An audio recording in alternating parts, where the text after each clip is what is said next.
ত্রয়োদশ জাতীয় নির্বাচনে আইনশৃঙ্খলার বিষয়ে সেনাবাহিনী শুধু স্ট্রাইকিং ফোর্স নয়, অন্যান্য বাহিনীর মতো পূর্ণ ক্ষমতায় আইনশৃঙ্খলার দায়িত্বে থাকবে।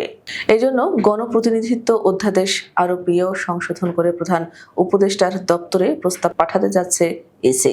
নির্বাচন কমিশন সেনাবাহিনীকে নির্বাচনী দায়িত্বে পূর্ণ ক্ষমতা দিতে চায়, ফলে ম্যাজিস্ট্রেটের চাহিদার উপরে নয়, সেনাবাহিনী স্বাধীনভাবে নির্বাচনের আইনশৃঙ্খলা রক্ষায় কাজ করতে পারবে। নির্বাচন কমিশনার আব্দুর রহমানের মাসুদ এ তথ্য জানিয়েছেন।